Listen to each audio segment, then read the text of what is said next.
Hello, I'm Leisa Holland-Nelson, co-host of Culture Club HTX, and I'm here today with a bunch of my friends. And Shavonnah Schreiber, the other side of Culture Club HTX. So excited today. We're here with all of our friends. We have so many friends. We have in studio with us today. What a segue. Olga, boom, boom, boom. That's what I do. Thank you. You're welcome. Olga Herrera, who is the Director of Behavior Intake at Three Little Pitties Rescue. Welcome, welcome, welcome. Thank you. We're so excited to have you. I love dogs. So if anybody knows me, you know that I love dogs. As a matter of fact, in my kitchen, I have a sign that says, "Dogs welcome, humans tolerated," or something like that.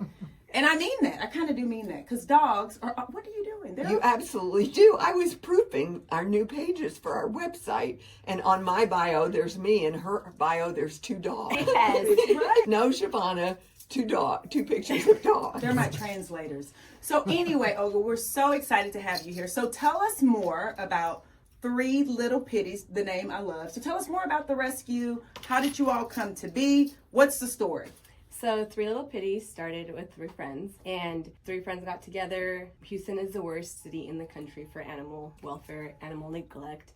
So it was just, how can we make a difference? So the executive director, Elena Goodson, we met when I adopted my dog from Alvin Adoption Animal Center, and we were volunteering through them, and we figured we could do something on our own, something better. And then just with time, we built an organization, and then we started doing things out of the back of our cars, and having fosters in our homes. You're kind of like rappers. They sell CDs. Then from there, we just got a little warehouse in Friendswood, and in 1 year, we just outgrew that. And from there, we got a property, also just down the street in Friendswood, a 2-acre property. Awesome. And then we just got our second property in Friendswood, another 2 acres. So we went from having that property, and then the other one has our clinic now. So we're 2 separate locations.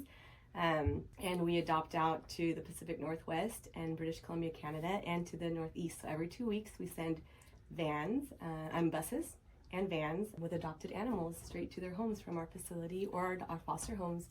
Fantastic. So that's how we Houston too, right? So we do local. We do Houston, local. And we do, so again, anywhere from Houston all the way through the East Coast, and all the way from Utah, Idaho, Montana, Washington, Oregon, British Columbia, and then we go all the way to the Virginia. What does it cost? What does what cost? Does it cost money to adopt a pit bull? Yes, so it costs, so we have all breeds. So we're an all breed dog rescue. Yep. So we have anywhere from purebred animals. So we have Great Danes, we have Dachshunds, we have purebred Aussies. You get everything to pit bulls. And we have mutts of every kind. We have Chihuahua, everything. So we have an average of 600 animals in the programs at all times. Wow. And so we're constantly rotating. So we have a behavior team, foster team, everything. And they're constantly rotating every 2 weeks, adopted animals with new ones coming in. Well, awesome. So speaking of pit bulls, so that's where you started. Yes. And we'll talk more about like some branding that we can do, because I think people think it's only pit bulls because of your name, right? Yeah. Well, that's not true, but that's Correct. okay. So we should say something like not just pit bulls, or I don't know, we'll come up with something. But nevertheless, pit bulls have this sort of negative perception, public perception around being aggressive animals. So I grew up with the pit bull, so I know that's not true, but that's my personal experience. So what are you all doing to change that public perception and to promote a better understanding of the breed? So pit bulls are our heart and soul. That's what we specialize in, and we're able to move the large quantities of pit bulls that we do due to our behavior program. So we assess every animal that comes into the program. So what we do is we recognize that every animal is individual person. It's individual soul, right? Every animal is different. Like your needs are different. And so it is important to recognize that. What you can tolerate in an animal is different than what you will tolerate. And so Very much. And so every person is the same as far as adoptability. And we're able to recognize that in our behavior assessments. And so we see that in our animals, and we're able to portray it. And so our specialized our specialized behavior assessment allows us to see that, and then we can market it just perfect for that specific family. So we show it in our content, in our bios, in our pictures, and everything. And so we do, the way we make our postings, we have a content team is able to see that. So when people are looking for a dog, they're able to say, oh my goodness, my dog would be perfect for that dog. And then we have a super thorough interview, and then they get to speak to our behavior team that assess that dog. So the matchmaking, it's all long distance, but it suits them so well. And so we're able to now, so for us, we're able to show that it's not just a breed thing, it's a personality thing, because you have the issue with any breed. It's it's an animal thing. You're still dealing with animals no matter what your breed is. So my trainer, I had 3 dogs at one time for a long time, and I had the same trainer that worked with all 3 from puppies until, ever. And she would say, shout out to Jess, it's not the puppy, it's the person, usually, as far as any behavior problems. And so it's just interesting that you said that you think about the match, because they are individuals, but for the most part, they sort of aim to please, and they want to do what you want them to do.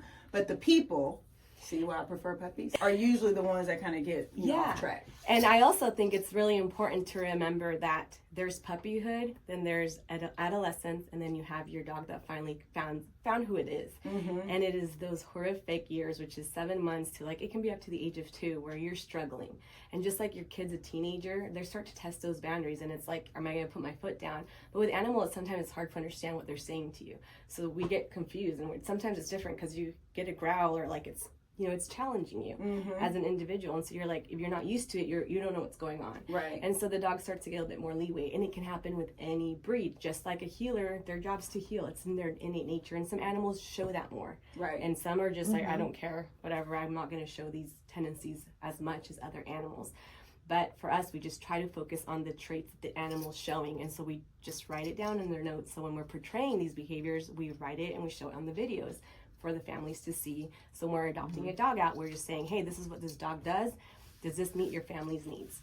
Wow. So how can we support you? How can the community get involved with your organization, learn more? So we have we're on all social media. We have TikTok, we have Twitter, we have Instagram. TikTok, we have are they dancing? Oh, we do actually. We have everything on TikTok. They make me all sorts of stuff on TikTok. It's crazy. We're like, Olga, we need you to do this. Where do you have the most followers? I think Facebook, it might be our biggest, or TikTok. I think we have pretty decent following on all of them. But we also have our 2 facilities. So we have programs for everything. We have volunteers of every sort. So if you're like, you know what, I just want to do the cats, you can. If you're not into a lot of the animal interaction, we have gardening committees, we have laundry committees, nice. We have people who just unfold newspapers for our kennel team to just put the newspaper down, or puppy pads, Wow. We have people we have mom and puppy programs, so if you want to just handle the puppies, then we'll have you come and socialize them. So there's walking and stuff like that. So tell me one more time what the name of the website is. It's 3littlepittiesrescue.org. All of it spelled out. Pitties. Correct. Okay. Yep. Well, thank you so much. This is so exciting, and we'll be sure to send people who are interested, not just in pit bulls, but in all the animals. All dog and cat breed rescue. Absolutely, to your site. So thank you so much for joining us Thank you for today. having us. Of course. Thank you. We're glad you're spotlighting the animals and cats of Houston. Of course.